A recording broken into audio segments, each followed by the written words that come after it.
All right, here we go. Welcome in, everybody, all watchers.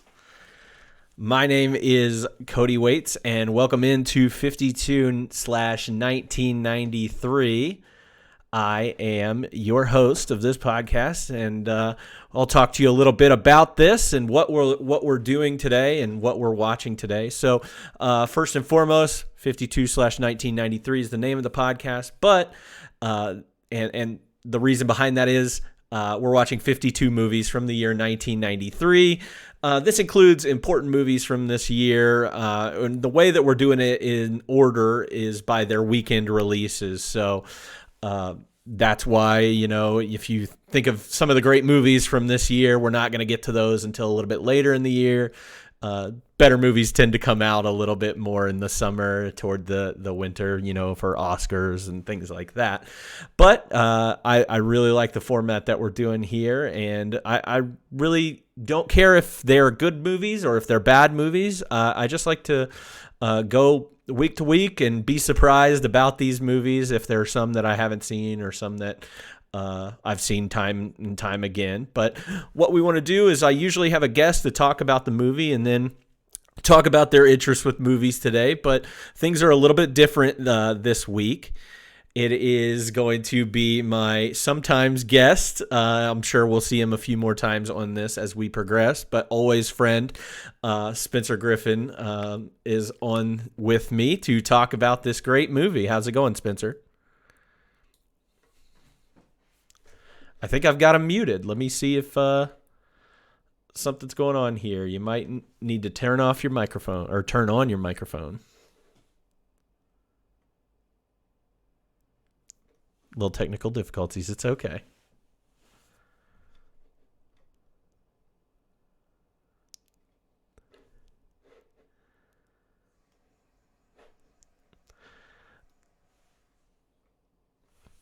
Still can't hear you, but that's okay.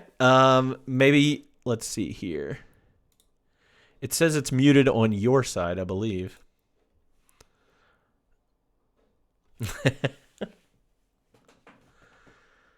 Aha!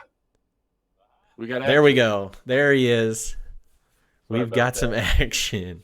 It No, you're all good. automatically muted me on my end. But no, I was just saying thank you for prefacing this by saying we're gonna jump into this great movie because I definitely agree with you. Well, we'll certainly talk about this movie this week and introduce the movie. So, this week's movie is called Sommersby. And just to give you a little bit of background information on this movie, I had never seen this movie before, but we'll talk about it a little bit more. Sommersby was released on February 5th, 1993, directed by John Amiel.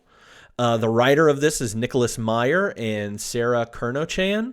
That's about the best Kernochan I can pronounce it. And this is actually a remake. I didn't know this either. It's a remake of an 80s French film called The Return of Martin Guerre. It stars Richard Gere as Jack Sommersby, Jodie Foster as Laurel Sommersby, Bill Pullman in an oddly villainous role, Oren. Frankie Faison plays Joseph. Arlie Ermy, just because I wanted to say his character's name, which is Dick Mead. And James Earl Jones plays Judge Isaacs. So that is our movie for the week. And just to give you, if you haven't seen this movie or haven't stopped to watch this one yet, I do suggest watching this movie. I love to hear when you all watch these movies and come back and tell me what you think about them and everything. But Can for I those that haven't seen it, can I give you a little bit more on the director writer stuff? yeah, absolutely. Okay, so I was doing a little bit of research. Director John Amiel also directed a phenomenal film you might remember called The Core. He also directed The Man Who Knew Too Little. And then you brought up the writer. You said Nicholas Meyer, and he was originally the writer of this. He walked off the set halfway through, actually, and Sarah Kernochan actually had to finish it up. So just a little tidbit there, and then like you said, we've got uh, when when I saw this cast, I was kind of blown away because to me, it's a pretty big cast for relatively little known movie. Like you said, Richard Gere, Jodie Foster, Bill Pullman, and then I think I was most surprised to see Frankie, is it Faison, and then Arlie Yeah, Ernie. Frankie Faison. So, of course, James Earl Jones. But yeah, that's a big cast for a movie like this to me. Yeah, it is actually a really big cast. Richard Gere, Jodie Foster, coming off of, this is only a couple years removed from big movies like Silence of the Lambs. Jodie Foster coming out of that with an Oscar. Richard Gere coming out of Pretty Woman just a couple years before. So these are two of the biggest stars in the world at the time. So Was a Full pretty Metal Jacket decent after cast. And this? I believe it was before this. So Okay, so that Arlie was a big Ermy. one I too. mean, that was Arlie Ermey's first role in a movie was I Full did Metal not know that. Jacket. So yeah. So and led to a long career after that. So just to give everybody a little bit of a synopsis of this movie, if you haven't seen it, a man returns to his hometown after a lengthy absence spent fighting in the U.S. Civil War. Although his apparent character transformation arouses his wife's and others' suspicions, everyone is delighted when his tobacco growing scheme is profitable for the whole town. Just as he is settling into an idyllic routine with his family, he is accused of the murder of a man killed many years before. This movie has a budget of $30 million dollars and was a huge box office success, bringing in $140 million dollars. So I had never, like I said, I'd never heard this movie. I don't think, Spencer, you had ever heard of this movie either. And it was one of the biggest movies of the year that year. Do you So, have any and this idea is a why it pretty was big so movie year. why was it so big like overseas? I saw that it grossed 50 million domestic and then 90 million overseas. Honestly, I couldn't even tell you. I really just think the star power of Richard Gere and Jodie Foster and James Earl Jones really brought people in. I don't know. Other than that, I mean, people love those people. So it did really, really well, and people love a good romance movie, although I'll talk about that a little bit more later. Rotten Tomatoes actually gave this a score of 63%. Again, that's just using an aggregator of all the past reviews, so it's a little bit skewed. IMDb is actually pretty close, 6.2 out of 10 on this, and a couple reviews just to kind of give you an idea of what we're doing. I went with a good review and a bad review. I went with Roger Ebert because he's my guy. He gave it 2 out of 4 stars and said this remake was a bad idea that only got worse. Pretty harsh words from Roger for a 2-star movie. What does he And know? then yeah, exactly. What does that guy know? I found a pretty positive review. I really like this one. It's really an old-fashioned hanky soaker with Gere and Foster ably jerking tears. An odd yet convincing couple.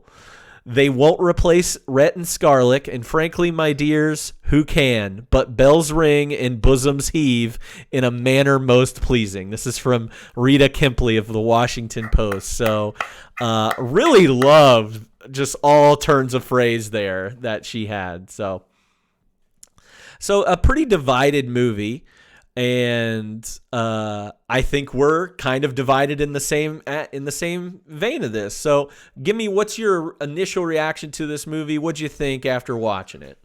Initial reaction is it was a good movie. I had not seen it. I was pleasantly surprised.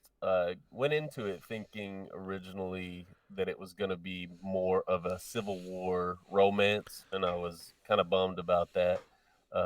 Of course, it was anywhere to go but down, really. Like, what am I saying? So, Homeward Bound was trash. We all know this.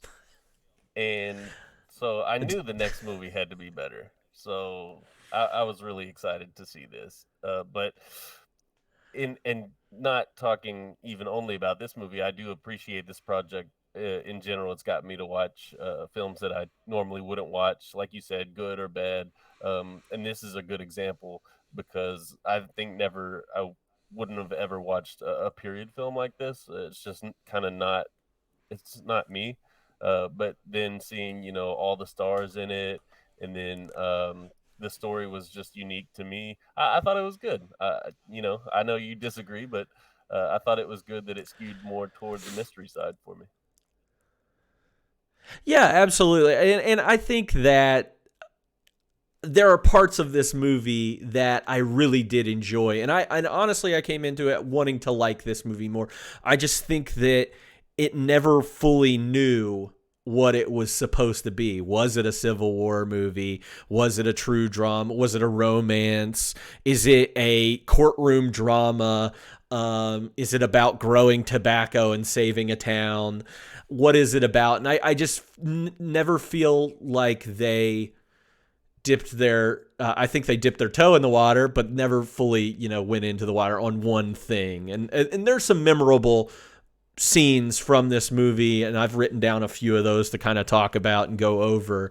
But I just feel like, it's a little bit muddy with what the movie was trying to say, and wasn't See, really sold on it, I guess. see where you put that as the movie's downfall. I think that's where it was good for me because it wasn't stagnant. It kind of and not. I think it did a good job of kind of having a few diverse storylines, diverse emotions that it pulled from the audience. I don't think I don't think I would have liked it if it dwelled on just certain aspects of it. I like how they brought it all together and kind of blended a lot of different genres. And I do think that they shoved a lot in 2 hours. It's a little bit less than 2 hours, I believe, but they packed it full of scenes, I would say. So, I have some, like I said, I listed out some of the scenes from the movie. I think the return of Jack Sommersby really sets up the movie as he's walking into town, and you see all these people and they're excited, and he kind of introduces himself to a few, and they're like, well, this is Jack Sommersby. He's here. He's home. It's been 5 years. Where have you been? And it's something's a little off though throughout that time. And I don't know. I mean, I knew the backstory of it. I watched the trailer a few times, and I knew that this guy who was coming was not going to be who he says he was. I think they laid it on pretty thick in these opening moments. He kind of seems uneasy about some of the talks that he's having with some of the townspeople, but the townspeople don't care at all. So, is that what you thought? I mean, I think they were just happy to see Yeah, somebody that looked like this guy, and we're just like, yeah, this is good. yeah, I think you're right. And also, though, like things were really lining up early for it not to be who he said he was because he was talking about like remembering the shirt that she sewed him being too small, his foot being 2 sizes smaller, which is a huge thing. I'm like, well, yeah, it's not him. And then him being left-handed because he claims that his other hand is hurt. Um, and also early on in the movie, there was a couple of I don't even know like sexual innuendos. It's not. It's just flat out sexual quotes because they talk about Jodie Foster says she sat on her grandma's brooch to hide it, and I laughed real good about that. And then one of my favorite quotes was from right when he comes. Well, it was pretty early on in the movie. Um, I think he was talking to the man with one arm, and he said, "You find yourself a one titty woman, just take your one good hand there and whip it back and forth." And I laughed really good on that one. Classic line. I forgot about that line, but it was definitely had me rolling for like it's just out of nowhere for this one armed man. A couple people in the chat had mentioned the dog. Oh, Really not understanding, knowing that this guy, Richard Gere's character, is not who he says he is. Doesn't trust Jack, and also that didn't turn out so good for the dog. But with that dog, uh, the dog ends up dying. Rip Jethro. Did I miss it? Did I Did miss you it? Did miss he it? kill him? Did he kill him? No, it's The dog just suspected. died? The dog definitely just died. He didn't kill him. Yeah, I didn't, but they want you to think that he killed him, which I Of mean, course they do. then you're in this like, is this guy a really, really bad guy? But then I'm remembering in the back of my head, like, oh no, this is a romance movie. Yeah. So Well, that's what and I'm saying. Like, there's some weird things there. that was the only thing in the movie I think that I would have changed. Well, I mean, there's a couple of smaller things, but I would have said, "Don't kill the dog." I was cool until they killed the dog. Yeah, absolutely. I don't know why they killed the dog. It was an odd choice. But we got fan theories in the chat too. Yeah, Richard Gere can't be trusted with small mammalian creatures. Is that the one that you're talking about? No, I was talking about he had the handkerchief around his hand when he let the dog smell his hand because the hanky belonged to the real Jack. And so this user thinks that he did kill the dog. Or maybe killed the real Jack. I don't know. And you don't find out anything until the end of the movie, and you still don't even find out. You don't find out. The dog is never solved. The dog mystery is not solved. I'm sorry. I like the open ended ending, or I mean, yeah, I like that they left things vague. That's just I don't know. I really like it when movies do that. It makes you think. Yeah, I agree with you. I just didn't feel like it was right for this movie, but agree to disagree. Um, the next thing I have on here is Jack leaving with all their money. I'm jumping a little bit because there's this whole like Jodie Foster won't let him. She doesn't fully trust him. And kind of, I mean, she's letting a stranger into her house knowingly. Doesn't trust him fully. Doesn't really understand what his end game is. And then Jack comes up with a great plan to save the town and save that is apparently needing help. I guess in the same way that a Hallmark town needs help from somebody, but he comes up with an idea to start farming tobacco, and he just needs some capital. He just needs some money, so he asks all of the townsfolk to bring him anything that is valuable so he can get up enough money and cut people in. And what he's doing there is he's sharing his land, essentially leasing it out to them, and they will pay for it with all the money they make from the tobacco farm, and that's their land. That'll be their land from now on, and that includes some of the former slaves that worked that land before. Those they're giving the opportunity for them to gain this land too, and I thought this was a really good story. I liked this. This was really good to me. Yeah, so essentially he's kind of on like the super progressive end of allowing. And I'll ask you a question about this, about a couple things of this scenes. So yeah, so people were pissed at him. Obviously, they're in the Confederacy, and so he's going to let these slaves buy their land back, and obviously they don't want them to own land, so they're mad at him. I was that brought me up some questions for you. I was slightly confused, and I know we'll get into it more later, but I was slightly confused about the slavery situation in general here. It seemed like there was like they still owned slaves, but there was some freedom. Like Esther and the younger kid had some freedom, but some of the others didn't. It was a little bit confusing to me. I know this is supposed to be just after the Civil War, so maybe they're still in kind of the um, I don't know if you want to call it transition period or whatever. So that confused me a little bit. And then also with the tobacco, I was wondering how they automatically just knew how to grow tobacco without ever doing it before. Yeah. So I don't think any of them were still slaves. I think anybody that was working for something. And so I don't think they were technically slaves anymore, because I think this was, like I said, 5 years after Civil War ended, so we're in 1870 here.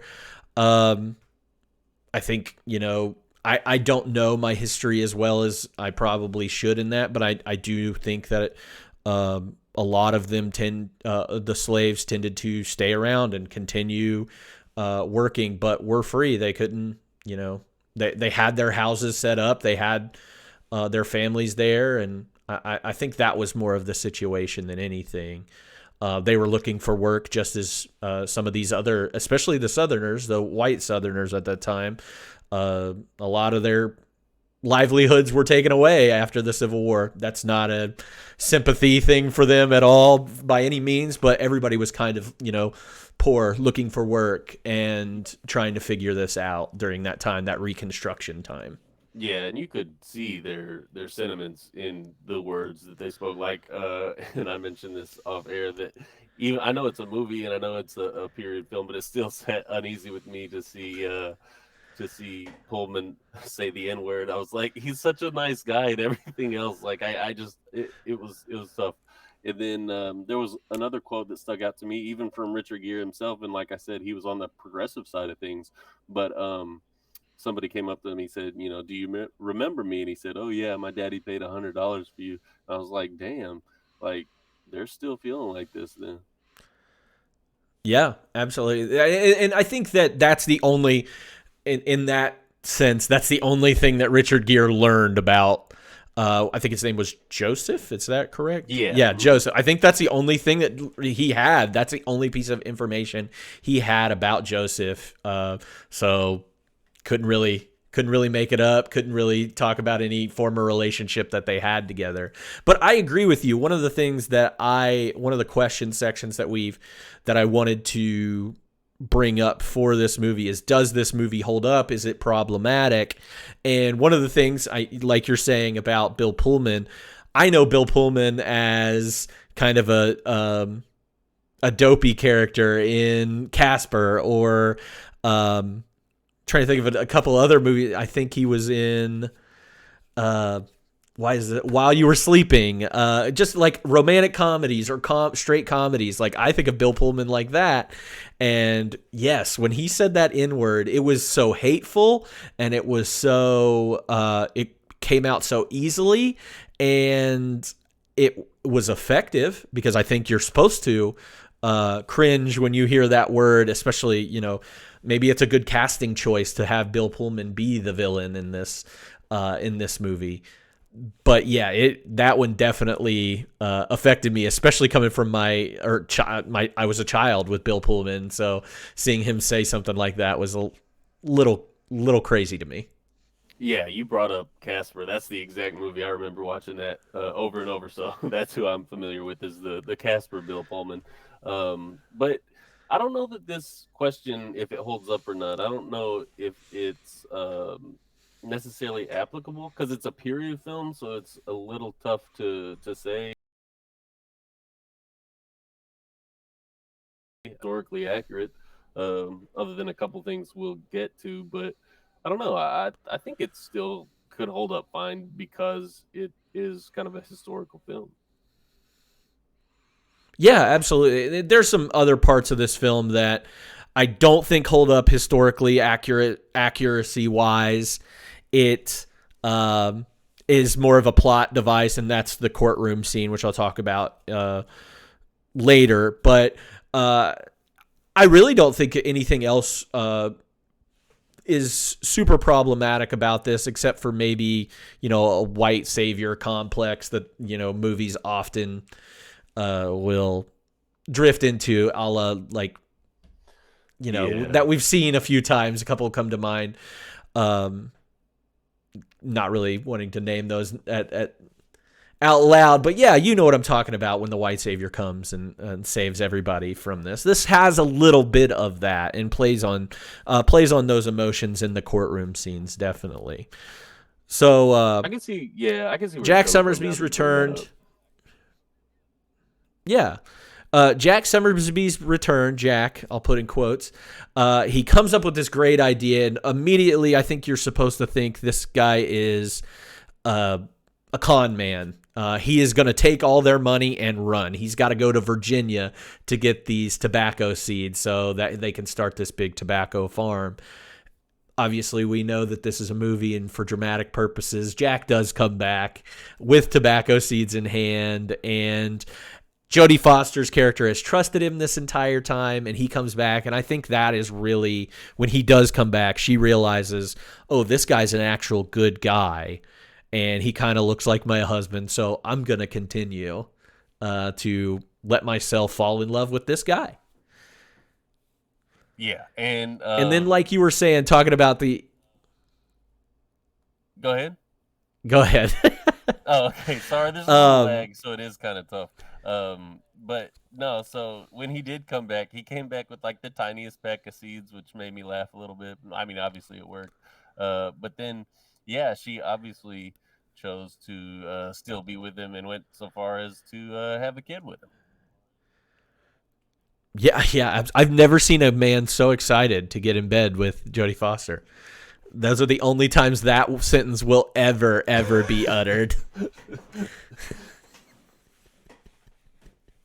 But yes, the tobacco farm, and like you said, they figure it out as they go. Some of them, I don't know if Jack, from his knowledge of actually being from Virginia, knows how to plant tobacco or how to farm tobacco, but they seem to get it together. They seem to understand. He said that they're they're too far north to farm tobacco, which confused me because they're in Tennessee. My grandpa was a tobacco farmer here in Ohio, so I really didn't understand some of this stuff. But that's just farm knowledge. Don't worry about that. But they seem to get it together, and they have some problems as they do this. They've got the worms, the whatever those worms are called. Yeah, it was like a hornworm or something. It's like a horned worm or something like that. Yeah, hornworm. Maybe it's just a tobacco hornworm. So I had to dive into that. I Wikipedia'd that. Yeah. So that was an interesting deep dive on that end. But everything, seems to be turning out okay, and that the tobacco farm seems to be a successful thing. Everybody pitching in, everybody helping. Jack is finally feeling at home in his fake home, and things seem to be going pretty well until the hooded, white, cloaked people show up. And I feel like this comes out of nowhere. Yeah, it does. But that scene was actually kind of funny to me just because they were such dumbasses and like did not disguise themselves well at all. And he was like, "Oh, you're him, you're him," and I laughed really hard at that. Yeah, and that comes back to bite him in the courtroom scene too. But they beat up on Joseph, and they put the fiery cross in their yard, and it's this is when the KKK start. After the Civil War, this is when everything gets started with the KKK. So I don't believe they were called the KKK in this film, but obviously this is how things get started with that. But I think they were trying to scare him into, either giving up or leaving this town, leaving Laurel, so Bill Pullman can get back with Laurel and get finished what he started, I guess. He was supposed to be married to Laurel until Jack came back, and then she was like, "Oh, sorry." So I don't think she really ever liked that guy. Poor Bill Pullman. Yeah, no, the timing really sucked on his part. Like, he's like, really? Jack's got to come back now? Like, he almost had it. Yeah, it was so close for him. I don't feel sorry for him, but that's okay. After this, I think that Orin pulls off something else and discovers a little bit more about Jack, and that Jack is not who he says he is. But if he's going to play this game, he finds out that the real Jack Sommersby has murdered a man.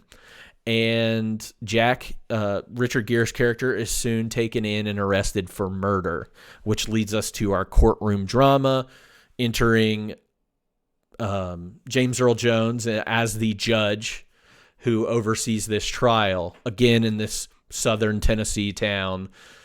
This is where this trial is going to happen. So after that, I don't care about like the historical accuracy behind that. If there was like black judges back then or anything like that, I see James Earl Jones and I automatically accepted it. No, I was into it. I understood, and I was not one part of me was like, oh yeah, that could never happen. I think once I just typed in, when I was searching, I found this article about the historical accuracy of having black judges at that time. There were plenty of black judges and black officials in government at that time. They said the probability of a black judge overseeing this kind of trial was probably not going to happen. But I didn't care about it. I think the thing that bothered me with it, one, I don't feel like they put enough of the drama of like, hey, if Jack admits who he really is, these people will lose their land. And I don't know if they played on the emotions of the judge, James Earl Jones, in that sense.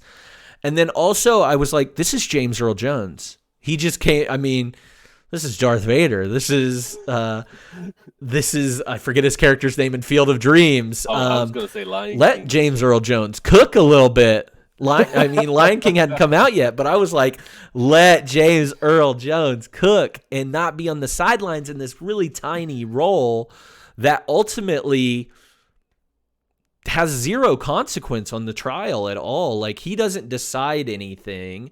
It's basically if Richard Gere will admit who he is or not. And if he admits who he is, well, sorry, you're gonna lose a lot of things. But if you just keep playing this game and say that you're Jack Sommersby, you're gonna go to jail for murder and hang. I just don't feel like James Earl Jones was. I like him. I think he did great. I don't feel like he was used properly. Yeah. Do you think it had to? I don't know, because like you said, he was already. You said Lion King hadn't come out yet. Field of Dreams had, and Star Wars had. Am I right? Mm-hmm. And there's several other there's several other movies too that I'm not able. I don't have his IMDb pulled up here. Definitely had come out before this. Okay, yeah, I think. Okay, so my argument doesn't make sense. Then I was gonna say maybe it's before he was like super super big, but no, I this is the one part of the film I think I could agree with you on. Let James Earl Jones cook. I think you're right. I think that's yeah. Hashtag. Let's get that hashtag started. yeah, let's do it. Anybody that tweets out there, let James Earl Jones cook. There was a kind of a side story in the courtroom that I really liked, and that was Mr. Folsom getting exposed as a racist. I thought that was a good scene. And that goes back to the KKK scene where he recognized those people. Yeah, absolutely, no doubt. So I like some of these people getting their comeuppance, and that little side story getting a little bit more love. Another thing that this movie doesn't always do is give some of these side characters enough love, particularly Joseph. I mean, I would have loved to have seen Frankie Faison getting a little bit more of a storyline. We've got it just kind of gets lost in the mix of, hey, this is a romance movie. I want you to know that this is a romance movie. Yeah, we got another good theory in the chat. It says they wonder if maybe James Earl Jones was good friends with somebody on set and maybe did it as a favor, because sometimes that does happen. Yeah. That could be it.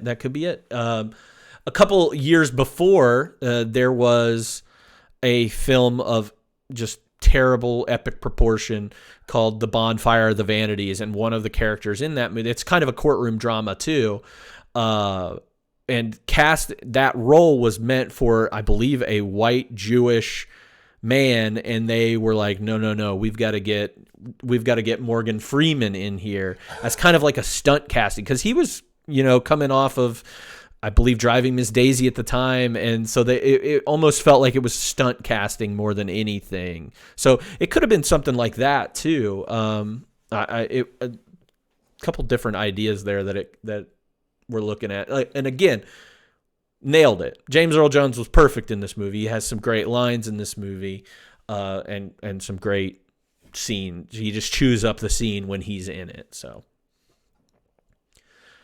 The courtroom scene leads to a couple different things. We learn a little bit more about Jack and who Jack is.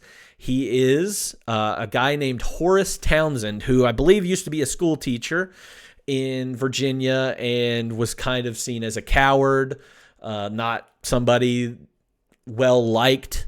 And I believe he was a deserter from the Confederate Army. And that's what ended him up in jail with the real Jack Sommersby. And they just kind of happened to look very similar. So a little convenient there. And right. What are the odds? As they're going, what are the odds? I mean, I would love to end up in jail with my doppelganger, Colby Waits, someday. We'll see. We'll see. There is a person out there that looks just like me with that name. Not to dox him. I'm not doxing him here. But it's hilarious. The dog did know. The dog did know. The dog was not wrong. They should have seen that first and foremost. But, as they're going through this trial, Horace Townsend, he doesn't even want that person to exist. And you get that a little bit later when he's in his jail cell. But the main goal here is, if I admit that I'm Horace Townsend, then all these people lose their land, everything that we've worked hard for, all that money that we're going to get from the sale of this tobacco is all for nothing.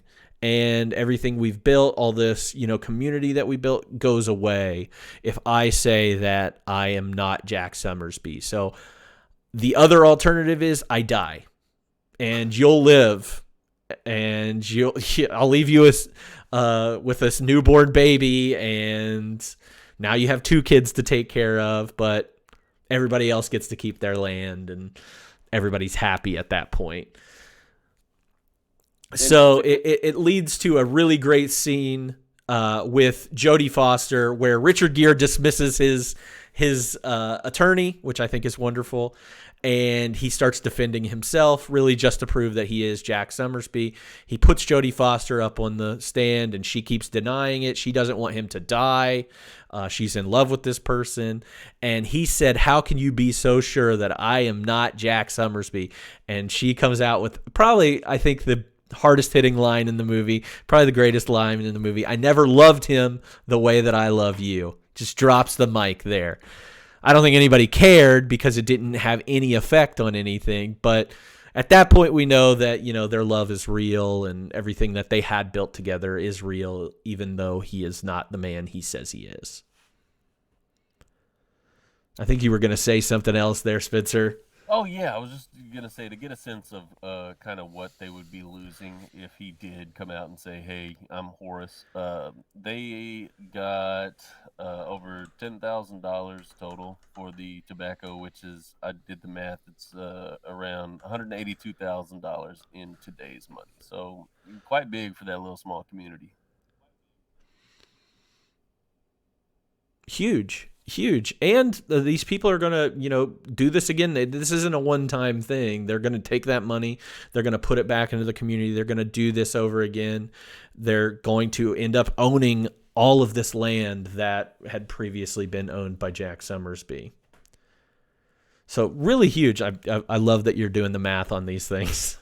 I got to. That's my thing. It's nice to know these kinds of things later in the movie. Now, I'm not trying to speed up anything. I'm not trying to get around everything, but the courtroom scene does end with him being guilty of murder because he just assumes the identity of Jack Sommersby, and he learns out the fact that they did sell the tobacco while he's in jail, and having this conversation with Jodie Foster. And she kind of asks him why he did all of the things he did, and what about Horace Townsend? And he firmly says, "Horace Townsend is dead. I buried that man on a hill, who, he's just getting rid of himself. He didn't want to be that coward anymore. He didn't want to be Horace Townsend anymore. He had established himself as this new Jack Sommersby, and I think that really sums up the whole movie in that scene.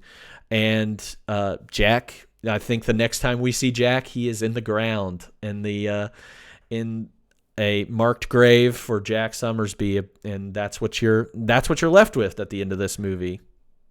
You could say that Jethro did get his justice.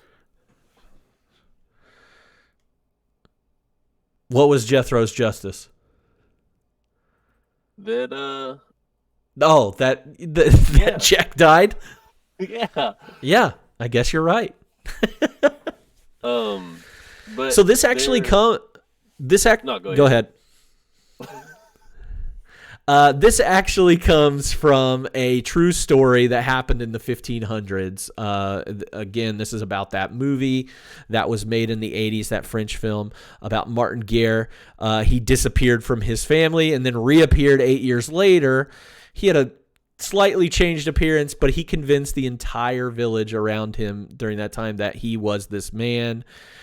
His ended up being a little bit different because they found out that he really was just conning them. There was no love story in this, and then he was convicted and hanged later, I think like 12 years later or something like that. So that story didn't necessarily have as good a cute of story as this one does, or romantic of story as this one does, but it does come from a real life situation. I do have a couple of interesting facts surrounding the movie, both on set and to deal with the story, if you are okay with me going over those. Yeah, absolutely. I got to stop saying absolutely. Remind me. So let's start with on the set. Just a little trivia I got from IMDb. Richard Gere apparently saved a bunch of animals from this big flood that came through. So that was pretty cool. Jodie Foster met a longtime romantic partner with whom she had children. So she met that person on this set. They actually planted and cultivated tobacco on the set. And as I earlier suspected, when I was watching the movie, I had to do some research to make sure I wasn't crazy. But there's at least one confirmed parallel with Silence of the Lambs. The cow's name is Clarice. So when the kid is milking the cow, he says, "Come on, Clarice." And so that was a nod to Silence of the Lambs. I also thought that there was a moment when Foster was walking past the bars when she's in the prison with Richard Gere that was another nod to it, but that was unconfirmed. We have very similar notes. Those were actually like my first four notes that I had next. One other thing I wanted to point out was the score of this movie was actually something very surprising that I learned about. When the movie starts, there is this very familiar intro that is on, I believe, Regency Enterprise, which is a production company, film production company, and they use this score as their music whenever that is. So anytime you see a Regency Enterprise, that comes from Sommersby. And one, I didn't know that this was Danny Elfman's score. Danny Elfman, of course, a longtime collaborator with Tim Burton. He was also in Oingo Boingo, if you know the band. So pretty big for Danny Elfman at this time. This is probably about his fifth or sixth movie, coming off of Batman and Beetlejuice and Pee-wee's Big Adventure. So those are some of his credits. And so this one's a little bit different for Danny Elfman to score, but I really enjoy that score, especially in the beginning of this movie. One, mostly because it was very familiar to me from that Regency Enterprise logo. So there another fun fact. You go ahead. You might have this. You might have the same one as me. The other fun fact that I had was that this was the first motion picture allowed to shoot in the George Washington National Forest. Not one hole could be dug by the construction crew without an accredited archaeologist being present to look for remains of habitation that might date back over 9,000 years. So they had to be very careful on this film. Was that what you had? It is not. I did read that, but that's not what I had. One of these is truly, well, I guess one of these is truly a fun fact. The other one is a factual error. So apparently in 1867, which is close to around the time the movie was set, the price for the tobacco they were growing was $58 per hundredweight. Yet in the movie, it was sold for $12. So either they got ripped the hell off, or it's a factual inaccuracy. But the fun fact I had was that the poster for this movie, Sommersby, was featured in 2 episodes of Saved by the Bell: The College Years, hanging in the girls' dorm room. Interesting. Richard Gere's a hot tamale, man. I wouldn't be surprised. People love Richard Gere. Still do. He's the American Gigolo. Yeah, the gerbil stuff is kind of getting him now, though. The gerbil. I guess I don't know the gerbil stuff. Just Google it. Okay, I will make sure to Google that right after I get off of this. Yeah, I've never heard this in my life. I cannot believe you've not heard this. It's been in the chat nonstop too, which is amazing. Well, that tells you how much I pay attention to those. I'm just kidding. I see all the gerbil stuff. I get it. I don't know. I've never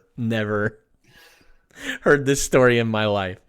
So I will definitely, after this chat, or after this is all over, I'll find out everything there is to know about the gerbil and Richard Gere. Google it on the stream. That's too bad. That is too bad. That is too bad. Is there anything else that I might have missed during the movie that we needed to talk about a little bit more? I did kind of jump around a little bit, especially with the arrest and the courtroom scene. I am not seeing anything else. I've got some quotes that I liked. There was one thing I did want to bring up.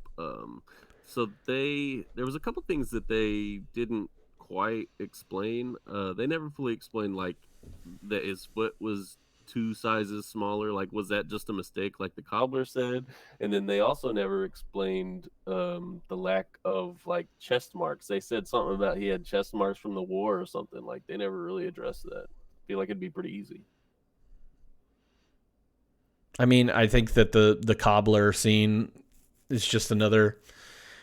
I think that's part of what the town denying that this is Jack, or like not wanting to deny that this is Jack Sommersby. It's almost like a World War II thing. We sent our boys out to war, and just to have them come back is a good thing. And I think they were so excited to see this guy who was presumed dead or missing from the war, just to have him back. I think everybody was so excited that I think the cobbler, who was Arlie Ermy, Dick Mead, was very excited, was just excited to have him back, and would be like, yeah, that's Jack Sommersby, 100%. His shoes were too small. I must have mismeasured.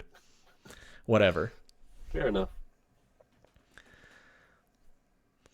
So, how do you think you could make it better? If you had the option to make it better, do you think that what would you have changed?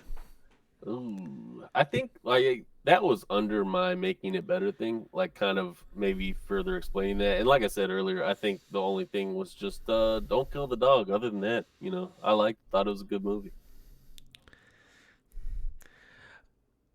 I think the only thing I would change is maybe to make the romance more prevalent. I want to see that development more. I love a good romance movie, love a good romance story. I don't need the tobacco scene. I don't need the town to fall in love with Jack. I need Jodie Foster to fall in love with Jack. And I think building that up, him almost like him finding new ways to fool her or get her to accept him as who he is, I think that would have been a more interesting movie in my eyes. Yeah, see, I think that's where we definitely disagree with this because I thought that would make it a lot more just like any other movie. I thought having it to be where it's basically the town, like you said, the town falling in love with him rather than just one woman. I think that makes it unique and that makes it better. Somebody in the chat said diving into Horace's story. Obviously, that would have made the film quite a bit longer, but I would have liked that as well. I think that's a great idea. So good call on that.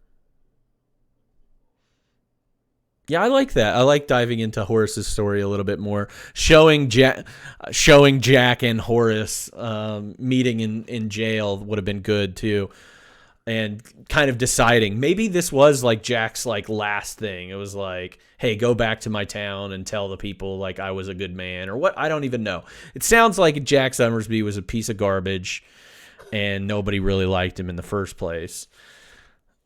Well, yeah, I mean, especially because Foster said that But that's he never said he loved her.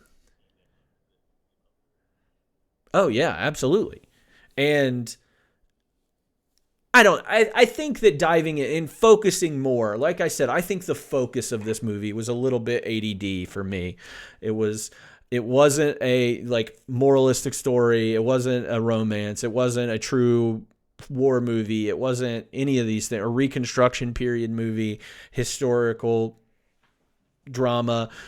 It was a little bit of all of those things, and that's where I think obviously I'm a minority. I've heard other people say that they loved this movie when it came out. So who am I? Just one man. I like the casting though. I really do like Richard Gere, and I love Jodie Foster. She's amazing. I don't think I would have changed any of the casting. Maybe James Earl Jones gets a bigger role. But that's all I can. No notes other than those. Yeah, no, that was a hell of a cast. I was really excited to see all those people in there. So, what was your star rating? Well, we're obviously going to differ here, but I gave a 3.5 out of 5. I'm a little bit lower. I don't think we've matched up yet on a film. I gave it a 2.5. I really, really, really wanted to like this one, and 2.5 is not the worst. Obviously, I saved that for really bad movies like Leprechaun, where I gave that a 1 star. But I think this one was just missing a few things for me. So what can I say? Okay, you know what? Let's go ahead and just to see, what would you rank the movies that we've seen so far? So we've done Homeward Bound, Leprechaun, and Sommersby. Yeah.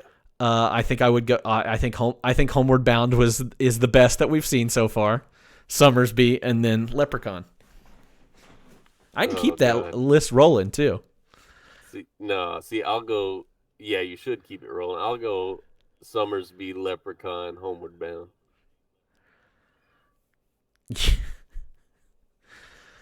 Hey, if that's the hill you want to die on about Homeward Bound being not a great movie, I'll more than support you. That's the hill Horace wants to die on. But you got anything else? Somebody wrote a good thing in. I do want to acknowledge something in chat. Okay, we've got a couple people ranking the movies that they've seen. Yeah. We've got a Sommersby number 1. Somebody said Leprechaun number 1, Homeward Bound 2, Leprechaun 3. That's probably somebody that I would, have a good conversation with.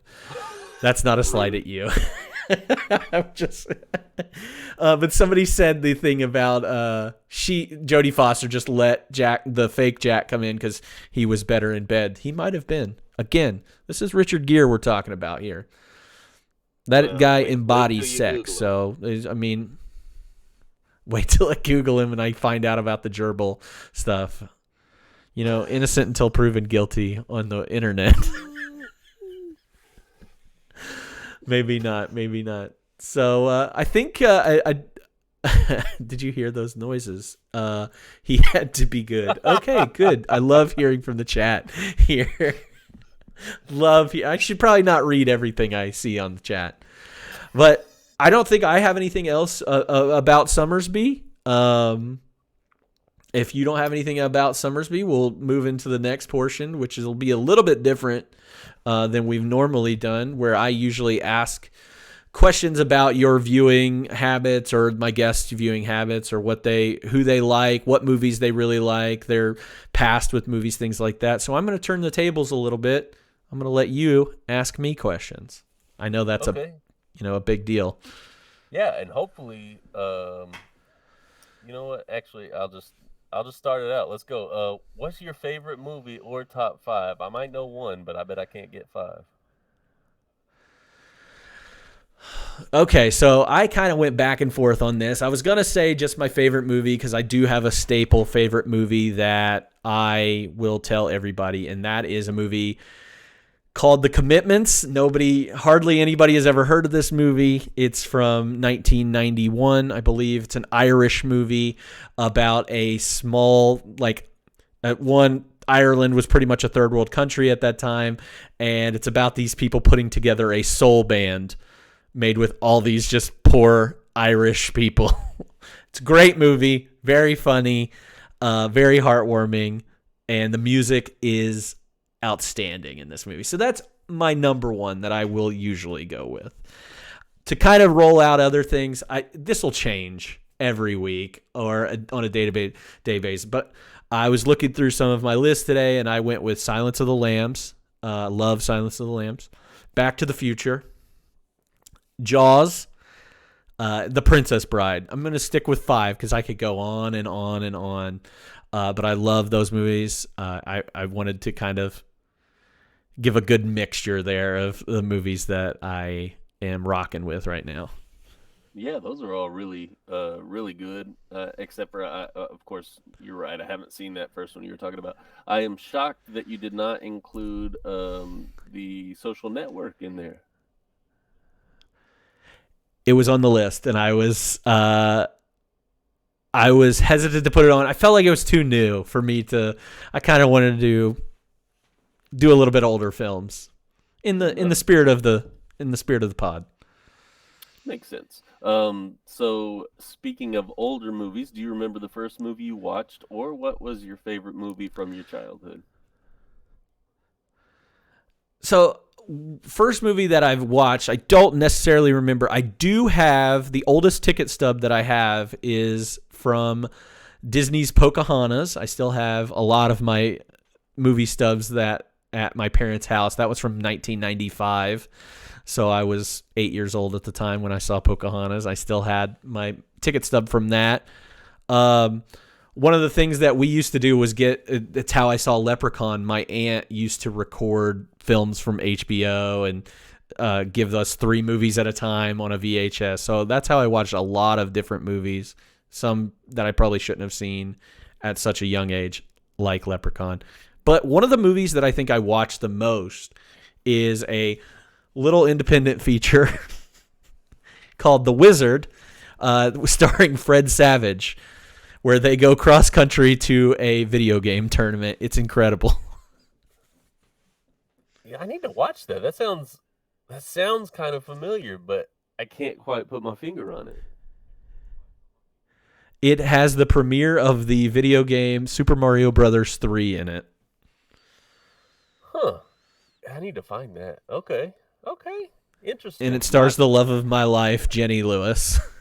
Oh, gosh. Okay. So, let's see. Do you have some favorite actors for me? Yeah, I've kind of got a list, and I kind of went from like older actors that I really love to like some newer actors that I'm really impressed with these days.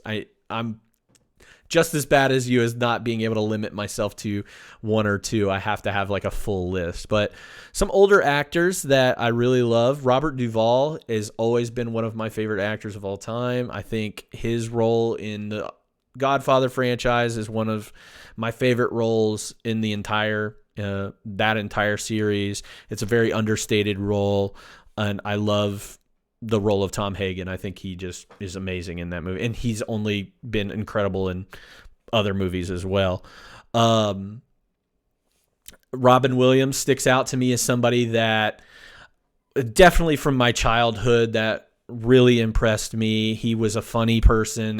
He did all of his crazy family comedies and things like that, but was also really, really good at a dramatic role, whether it's Good Will Hunting or Good Morning Vietnam, or my favorite role of his is probably Dead Poet Society. I just think he was incredible and didn't get as many opportunities with some of those dramatic acting choices as I would have liked him to get. But some of the newer actors that I'm really impressed with, Saoirse Ronan, I'm pretty much put all my money on Saoirse Ronan. I think she's an incredible actress. If she's in a movie, I'm probably going to see it. She's already got like 4 or 5 Oscar nominations under her belt. So I think she's going to, if she continues, and I think she will, she'll catch up with like Meryl Streep eventually. Oscar Isaac, I love Oscar Isaac. Lakeith Stanfield. Daniel Kaluuya, I think we've talked about him previously. Margot Robbie is another one just like Saoirse Ronan where I will pretty much watch any movie that she's in. I think she's an incredible actress. So, Okay, good list. So safe to say you're probably excited for Barbie to come out then. I'm very excited for Barbie. It's going to be incredible. So, and I don't know what a Saoirse Ronan is, and at this point I'm too afraid to ask. So, if any actor could play you in a movie, who would you want? I think I'm a very unique looking person. Okay, maybe not that unique, but you know, Philip Seymour Hoffman's not around to play me. Maybe his kid can play me in a future movie. Who I would love to play me, I think I already mentioned. Like, I think Oscar Isaac is super cool, and the dude can sing. And I would want him to play me in a movie. Not because I am super cool or can sing. I would just want my version of myself to be able to do those things. So I love Oscar Isaac. I think he's awesome. Can do no wrong. I just had to Google him. I've never seen this man in my life. But you've never seen Oscar Isaac in your life? No. I'm not a good movie watcher, man. But that's okay. We're fixing that. We are fixing that. But this is the question I was really hoping to get to. What are your hot takes? I was really maybe you can think of a few for me that I will come at you hard with, but like I've never seen Die Hard. I probably will never see it out of principle just because it's a fun fact that I like to spit out there. Right now, my hottest take is that I don't think that Angela Bassett should win anything for Black Panther Wakanda Forever. My bad. That's like my hottest take right now. Yeah, that might be a relatively hot take. I don't know. A lot of people didn't like that movie, but at the same time, maybe they liked her performance. I don't know. I haven't seen it. I think your hottest take right now is that you don't think Sommersby's good. Oh, that's correct. That is my hottest take. You're right. No, I'm trying to think. I could have swore there was a relatively hot take. I don't know if it's a hot take. It is in my eyes. You didn't like the menu as much as I would have expected. Yeah, it was good though. I really enjoyed it. I feel like I'm losing some. I feel like there were some scenes in that movie that were missing that would have really shored that up for me and made that a really stellar movie. I love the idea of it, and I think it was executed really, really well. And I gave it a really positive score. But yeah, I think you were wanting me to give it a more of a 5-star-esque score. Yeah. Somebody in chat just asked, what did you guys think of Banshees? I've seen Banshees of Inisherin, and I don't know if you have or not. It is Banshees of Inisherin is my second favorite movie of the year. When I was talking about Angela Bassett not winning for Black Panther: Wakanda Forever, it's partially in part to an actress named Carrie Condon, who is a supporting player in that movie, and I think she's amazing in that movie. I think she should win, if not Stephanie Sue from my first favorite movie, Everything Everywhere All at Once. So I love Banshees of Inisherin. I think it is a wonderful movie about friendship and growing up and growing past people, or growing more mature with people, and also a little bit of selfishness as well. Seth Rogen as Cody. I'll take it. Yeah, I saw that. I mean, I I like feel like that that's too. a Yeah. good suggestion. And also, I just want to take this I moment don't to have say thank you, chat, because you guys have really helped a lot today. Yeah, popping off. I love the chat, So what even though I said I is didn't earlier. so this kind of ties into what you were just talking about, and the answers may overlap. But what's the best thing you've watched recently? So in the last like week or so, I've watched two movies. One is a brand new movie, and then one is a movie that I had not seen before, but I'd heard about and wanted to watch. And speaking of Angela Bassett, I just watched a film called Strange Days, and it is like a techno noir, or a kind of in that same vein as like a Blade Runner. Angela Bassett's in it as one of the side characters, but she's amazing in it. Ray Fiennes is in it as the main character. It's directed by Catherine Bigelow, who did Zero Dark 30, and now I'm slipping on the movie that has Jeremy Renner in it. I can't think of what that movie's title is, about the sniper and the bomb, the guy in the bomb suit that detonates IEDs in Iraq. I forget the name of that movie, but great movie directed by Catherine Bigelow. It was also written for Hurt Locker. Thank you, Joseph, in my chat for letting me know. But this was also written by James Cameron of, Avatar fame, or Titanic, some of the biggest movies of all time. So he wrote this movie. It came out in 1995. I really, really, really enjoyed that movie. And then the second movie I can talk about is a new movie that is pretty much splitting, people's opinions, and that's Babylon. That new movie about 1920s Hollywood, starring Brad Pitt and Margot Robbie. I really enjoyed that movie a lot. Okay, okay, cool. Really random question, just because it keeps popping up on my letterbox. Have you seen Skinamarink yet? I have not seen Skinamarink yet, because the only time it's available at the local theater is like 10:45 at night, which is absurd. I'm Okay, I doing just other things. figured I'd at least ask. So what are you looking forward to other than what I just said? So, it's a great question. I'm looking forward to a few different movies. Asteroid City, which is Wes Anderson's new movie.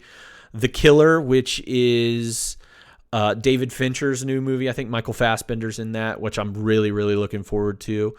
Flora and Son, which is a new John Carney movie. I'll probably talk about that here in a couple seconds. The newest Mission Impossible. I love all these blockbusters that are coming out. Mission Impossible, Spider-Man Across the Spider-Verse, Oppenheimer, Dune. I'll watch all the Marvel series as well, even though they've kind of, went downhill in the last few years. But there's a lot to look forward to this year. Creed 3 is coming out, and that one looks amazing because Jonathan Majors is jacked out of his mind in that movie. I think that's another good actor that you could probably add to your list, at least of up and comers. I'm really liking a lot of stuff he's in. Have you seen Lovecraft Country? I have not seen Lovecraft Country. I have not seen The Last Black Man in San Francisco. I've heard that movie's great as well. Yeah, I really liked him in Lovecraft Country. So give me a movie recommendation to end on. All right, I'm gonna give you four. Of course. Um, Two movies that I watch multiple times throughout the year, every year. Booksmart, which I always say is like a female version of Superbad, except written way smarter, and I think it's just a gorgeous movie. Olivia Wilde directed that. I'm gonna write this down. I love Booksmart so much. Sing Street is my other recommendation that I consistently give out to people. It is about a bunch of teenagers growing up in Dublin, Ireland, another Irish singing movie that they form a band in their high school. It's got a little bit about, it's about divorce, it's about love, first love, it's about, dreaming big and then going for it. Beautiful movie, incredible soundtrack. Cannot recommend it enough to people. Some other deeper cuts that I talk about a little bit. Pedro Almodovar's All About My Mother, incredible Spanish film. And then I have I believe it's Danish film that came out last year called The Worst Person in the World. I think it is kind of a perfect millennial movie. I know that's a really lame thing to say, but I do think that it is a wonderful movie, especially for people that are millennials or around that age. So really good movie. So I gave you two English movies, two foreign movies. Cool. I added one of them. Which one did you add? I added Booksmart. Oh, okay, Sing Street. I cannot recommend it enough. It goes away at the end of January. It is on Netflix, so please go watch that. And before we kind of tie things up here, Cody, do you read books before watching the movie when applicable? I would say 25% of the time I do that. There are some times that I do prefer to read the book before watching the movie, but with like a movie like Dune, I've not even come close to tackling that book. There are some other movies that I like all the Lord of the Rings movies and everything like that. I read those books before I watched those movies. There's a few other ones out there. I don't know. Sometimes like To Kill a Mockingbird, I obviously read that book before I saw that movie, and it's one of my favorite movies and one of my favorite books. So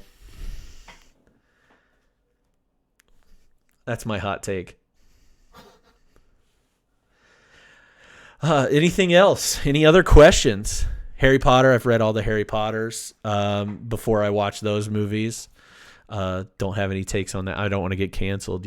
It's a bad thing to like Harry Potter in this day and age. It is. Yeah. So it is a bad thing. Other than that, I don't really have anything else to recommend. Have you seen anything good this week? Not Sommersby? I was just about to say Sommersby. Yeah, that joke won't get old. It won't. It definitely won't. No. I did. I don't know if it was. It's not the worst thing I've ever. I mean, it is about middle of the road. I watched. I think the concept was good. I watched Kaleidoscope on Netflix. If you haven't watched that, it's about a bank heist, and the story's told in different like time chunks. So it's an anthology. You can watch it in whatever order. So you just watch, whatever they give you, and it starts you out as like maybe 3 days before the heist, or 2 weeks after the heist, or years before the heist, and it's pretty cool in that sense. I think it left some to be desired. It wasn't, like I said, the greatest thing I've ever seen, but it kept my attention. It was fun. Yeah, I've been meaning to check that one out because I'm always curious about what episode because everybody starts out on a different episode. Mm-hmm. So somebody in the chat had seen A Man Called Otto and said that was pretty good. I love Tom Hanks. He's kind of been hit or miss the last few years, a la Elvis. I didn't love his character in Elvis, but I would be willing to watch. I've heard really good things about A Man Called Otto, so I'll have to definitely check that one out.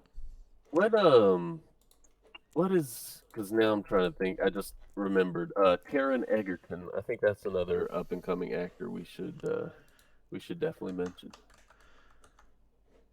I just want him to be in more stuff. I think he had a Yeah. good, few years there, and I'm just waiting on him to be in some more things. But I do like Taron Egerton. I think he was in a Apple TV drama called Blackbird. I have not watched that yet. I think that got a lot of up next. Yeah, I think that one got a lot of awards as well. So it is on my list to watch. Apple TV been putting out some good stuff with that and Severance and the morning show. And they've got good movies as well. I could recommend a couple movies on there if anybody wants to watch Apple TV movies. Cha Cha Real Smooth, really great movie. And Coda, last year's Best Picture winner. If you haven't seen Coda, it's a heartbreaker. It'll make you cry. It definitely made me cry, and a couple of my friends cry a little bit. So please go watch those movies. Those are good movies. But I think we're gonna end some things here. And before we leave, I always want to tell you about next week's movie. It is a movie called Brain Dead, or it's also known as another movie called Dead Alive. It's the same movie. This is directed by Peter Jackson of the fame of Lord of the Rings and the Hobbit movies and all of those movies. So this is a very early movie of his. I do not know where it is streaming. I do know there are ways around certain things that are streaming, which I'm not always a big fan of. It is on YouTube. If you just type in Dead Alive, you can probably watch this entire movie. It's a horror comedy in the same vein as like an Evil Dead. I'm excited to see it. I've never seen it. I started it the other night, and it looked like it was really going to keep my attention. So I'm very excited to watch this movie. And I think that's going to be it for us. Spencer, I want to thank you again for being my guest this week and, asking me the questions back to me and participating in this. I really enjoy having you on.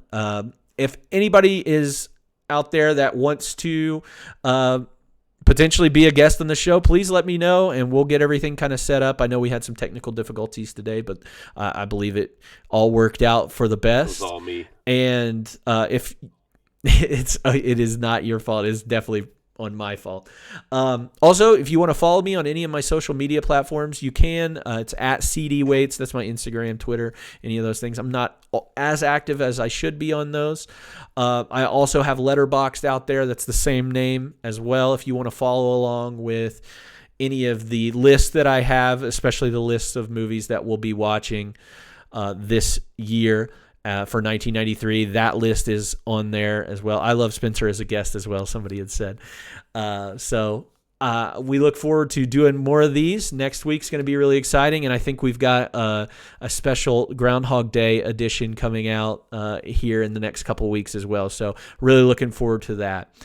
Other than that, that's it for 52/1993. I hope you all have a great day, and Hoo Day.